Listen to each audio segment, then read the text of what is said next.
Dokter kandungan MSF yang diduga melakukan pelecehan terhadap pasiennya sudah ditangkap. Pelaku diduga melakukan aksi bejatnya saat melakukan pemeriksaan USG. Dan pasien yang menjadi korban diperkirakan lebih dari satu. Untuk membahasnya sudah bergabung bersama kami Ketua Umum Ikatan Dokter Indonesia, Slamet Budiarto, dan juga psikolog forensik Reza Indragiri. Mas Reza, Pak Slamet, selamat sore.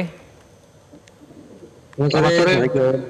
Ya, terima kasih atas waktunya bersama kami. Mas Reza, sudah ditangkap pelakunya tapi berstatus sampai saat ini masih saksi. Dari bukti video yang beredar, Mas Reza, apakah sebetulnya sudah cukup untuk langsung menetapkan pelaku sebagai tersangka? Dari yang saya lihat di media, tayangan itu sebagian gambarnya itu disamarkan, dikaburkan. Padahal boleh jadi justru di bagian itulah terlihat tindak tanduk yang terindikasi merupakan bentuk pelanggaran pidana. Alhasil karena disamarkan, maka praktis saya tidak tahu persis apa yang dilakukan dan sehingga saya tidak juga bisa menilai apakah itu betul-betul terindikasi pidana atau tidak. Namun, kalau mengacu pada pemberitaan di media massa bahwa oknum dokter tersebut melakukan sentuhan yang tidak sebagaimana mestinya pada bagian-bagian tubuh korban atau tubuh pasien, maka memang patut diduga sudah ada peristiwa pidana. Catatan tambahan, saya dalam posisi bertanya ya, keberadaan CCTV di ruang pemeriksaan itu sendiri merupakan sebuah masalah atau tidak? Dengan kata lain, ketika pasien disorot sedemikian rupa, ketika menjadi pemeriksaan, barangkali maaf, bagian tubuhnya terbuka, apakah keberadaan CCTV itu menjadi sebuah persoalan tambahan atau tidak? Apakah itu bisa dianggap sebagai pidana atau tidak? Etik pelanggaran atau tidak? Itu hal yang kedua. Hal yang ketiga, sejak kapan sesungguhnya klinik sudah menaruh kecurigaan tentang perbuatan oknum dokter tersebut? Saya bayangkan ketika klinik sudah menaruh kecurigaan bahwa ada oknum dokter yang berpraktek di sana yang terindikasi melakukan perbuatan pidana, maka semestinya jiwa korsa itu dikesampingkan, tapi justru menghadirkan otoritas penegakan hukum untuk mengecek sehingga bisa dipastikan apakah kecurigaan itu memang beralasan atau tidak. Kalau kecurigaan itu beralasan dalam pengertian bahwa klinik ternyata bisa dipastikan itu merupakan sebuah tindak pidana dari oknum dokter yang berpraktek di sana, maka mekanisme hukum sudah barang tentu harus berlangsung. Jadi paling tidak Mas Kevin ada 3 persoalan. Oke. Pak Slamet, kalau dari ID sendiri, apakah sudah kita ketahui langkah tegas sanksinya akan dijatuhkan kepada MSF ini seperti apa? Ataukah masih menunggu proses investigasi yang masih berlangsung sampai saat ini, Pak Slamet? Ya, untuk menegakkan sanksi itu kan semua melalui proses dan proporsional. Begitu juga hukum. Nah, ini proses sudah dilakukan, dokternya sudah dipanggil, dan ini lagi berproses di wilayah Jawa Barat. Dan itu terus berlangsung. Dan untuk menentukan tadi sampaikan apakah itu pidana atau enggak, itu kan kepolisian. Sampai saat ini ternyata masih saksi kan gitu. Yang kedua, adanya CCTV di situ kan sebenarnya tidak boleh. Tidak boleh di ruang privasi atau ruang pemeriksaan ada CCTV. Itu juga melanggar hukum juga. Kemudian yang dilakukan adanya CCTV itu kalaupun toh ada harus izin pasien. Itu harus izin pasien, apakah ada izin atau enggak. Yang ketiga, dokter dalam memeriksa pasien semua kan harus izin. Memeriksa payudara izin, organ lain harus izin. Apakah itu dilakukan atau tidak. Itulah melalui proses itu kita akan ketahuan. Jadi tidak bisa hanya melihat CCTV, kita langsung hukum itu enggak, itu harus kita mulai proses, kita investigasi dan lain-lainnya, begitu Pak. Pak Slamet, tapi tidak adanya perawat di ruangan tersebut juga menjadi persoalan tidak? Patut dipertanyakan juga tidak? Jadi begini, semua adalah hak pasien, ada pendamping atau tidak. Bapak berobat kepada saya sama istrinya, Bapak kepengen saya tidak mau didampingi istrinya, itu hak Bapak. Jadi semua tergantung pada pasien. Vaskes atau dokter menawarkan apakah bersedia didampingi oleh tenaga kesehatan atau keluarga lainnya. Karena sesungguhnya barangkali si pasien tidak mau diagnosanya diketahui oleh keluarganya, itu bisa, itu adalah hak hakiki yang dimiliki oleh pasien. Nah, apakah itu sudah dilakukan belum? Sudah ditawarkan belum untuk ada pendampingan dari tenaga kesehatan ataupun dari keluarganya, begitu? Oke, baik. Mas Reza, polisi disebut masih mencari motif tambahan dari pelaku ini. Sebetulnya masih perlu tidak sih kita mempertanyakan motif pelaku melakukan ini? Kita itu masih terperangkap dalam teori klasik bahwa kalau kita bicara tentang actus reus berarti harus ada mens rea. Kalau ada perbuatan kita harus cari betul, kita harus pastikan apa niatnya. Bagi saya, yang namanya perkosaan, yang namanya kekerasan seksual secara umum sudah sepatutnya dianggap sebagai statutory crime, kejahatan statutory. Artinya, serta-merta begitu bisa dibuktikan bahwa perbuatan itu dilakukan oleh seorang individu, maka abaikan perdebatan tentang motifnya.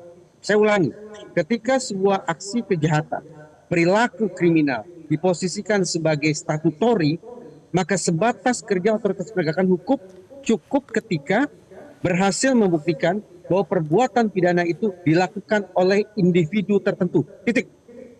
Motifnya A, niatnya B, atau apapun itu bisa dikesampingkan.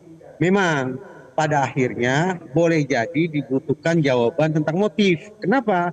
Karena ini barangkali bersangkut paut dengan, anggaplah, perlukah ada intervensi, adakah terapi, adakah rehabilitasi yang perlu ditegakkan sesuai dengan kondisi yang bersangkutan, termasuk bersangkut paut dengan niat si pelaku itu sendiri.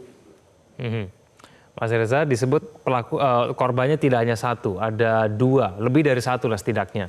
Kenapa seorang dokter menurut Anda berani melakukannya? Apa boleh buat, saya pikir sudah masuk dalam pandangan awam ketika bicara tentang relasi antara dokter dan pasien, ini seolah-olah tergambarkan sebagai relasi yang timpang. Power asymmetry. Ada pihak yang kuat, ada pihak yang lemah. Ada yang dominan, ada yang submisif. Ada yang mengendalikan, ada yang dikendalikan. Ada dokter dan ada pasien. Saya tentu saja tidak akan gegabah mengatakan dokter berpotensi menjadi predator dan pasien akan menjadi korban. Tidak. Tetapi ingin saya katakan, dalam situasi apapun yang ditandai relasi kuasa yang timpang atau power asymmetry, manakala tidak terjadi pengendalian diri, baik pengendalian diri sifatnya intrinsik dari dalam, maupun pengendalian diri yang datang dari luar, ekstrinsik, maka kemungkinan terjadinya penyalahgunaan terhadap relasi yang timpang itu akan terbuka. Termasuk penyalahgunaan berupa tindak kejahatan. Oke, Pak Slamet, jadi kalau misalnya sebuah klinik menerima laporan ada dugaan pelecehan seksual yang dilakukan oleh seorang dokter yang bekerja di klinik tersebut, yang seharusnya dilakukan oleh klinik itu apa? Kalau misalnya memang memasang CCTV itu melanggar etik? Ya, itu kan semua harus melalui bukti. Tapi begitu sudah ada keluhan atau laporan terhadap pasien, seharusnya pemilik klinik atau direktur klinik memanggil dokter tersebut. Apakah ini benar enggak? Ini benar. Kalau yang melaporkan lebih dari 2 atau lebih 3, itu klinik bisa memberhentikan dokter tersebut. Tapi saya menimpali pernyataan Mas Reza bahwa ada asimetris antara pasien dan dokter. Menurut saya tidak ya. Karena satu adalah orang yang meminta bantuan karena sakitnya, yang satu dokter adalah memberi bantuan untuk berupaya mengobati. Jadi itu adalah hubungan antara pasien dan dokter, itu adalah hubungan yang sangat unik. Dan saya yakin kami punya 207.845 anggota. Saya yakin ini adalah sebuah anomali 1 atau 2 orang yang melakukan pelanggaran sumpah dokter dan kode etik. Dan fakta saya berharap masyarakat tetap percaya kepada dokter. Karena dokter adalah sebuah profesi yang luhur, yang disumpah dan sesuai kode etik kedokteran. Kalau hal-hal seperti ini kan hal yang menciderai. Tapi saya yakin masyarakat tetap masih percaya dan boleh dibuka di survei internasional maupun nasional. Profesi yang sangat dipercaya oleh masyarakat itu ya dokter, gitu loh. Kadang ranking 1, kadang ranking 2. Nah, dengan kejadian seperti ini, kami sangat menyayangkan sekali. Makanya harus ditindak tegas kalau nanti betul-betul terbukti melanggar kode etik maupun sumpah dokter. Karena mencederai kepercayaan masyarakat terhadap dokter. Makasih. Ya, Pak Slamet, tapi bukankah kemudian sebagian besar masyarakat ini belum mengetahui mengenai haknya ketika kemudian berhadapan dengan seorang dokter yang mau melakukan pemeriksaannya? Apalagi kalau seperti Pak Slamet bilang tadi, dokter ini sangat dipercaya oleh masyarakat, sehingga kemudian seorang pasien pun ya percaya saja ketika kemudian disuruh untuk berbaring, lalu kemudian sedikit membuka baju dan sebagainya begitu. Pak Slamet bagaimana? Walaupun sangat dipercaya oleh masyarakat, ada SOP standar profesi yang harus dipenuhi. Contoh, misalnya saya mau meriksa payudara misalnya kan, itu harus izin dulu kepada si pasien, izin untuk memeriksa payudaranya. Kalau operasi atau tindakan berat menggunakan izin tertulis, tapi kalau bukan tindakan berat hanya cukup lesan. Tapi dengan kejadian seperti ini, mungkin dokter juga akan defend. Nanti apa-apa sedang periksa harus tertulis, harus minta persetujuan. Nah, itu untuk melindungi diri. Jadi, Mas, walaupun dokter punya kewenangan yang lebih, punya istilahnya apa ya, bisa meriksa segalanya, ada rambu-rambunya yang harus dipenuhi, yaitu sumpah dokter dan kode etik kedokteran. Ada SOP yang harus dijalani. Sama seperti pilot lah. Pilot menjalankan pesawat itu ada SOP yang harus dijalankan. Nah, ini ada satu dokter ini, dua dokter dengan residen ini anomali yang sangat luar biasa gitu. Oke, Mas Reza, tanggapan Anda? Saya pikir daripada kita berbicara tentang asumsi apakah ini gunung es atau bukan, apakah ini anomali atau bukan, akan menjadi lebih objektif dan terukur kalau kita bicara tentang data. Persoalannya saya tidak punya data tentang misalnya apakah peristiwa-peristiwa kekerasan seksual yang dilakukan oleh oknum dokter terhadap pasiennya itu terdata atau tidak. Kalaupun terdata, apakah data itu betul-betul mencerminkan jumlah insidennya atau sebatas jumlah laporannya.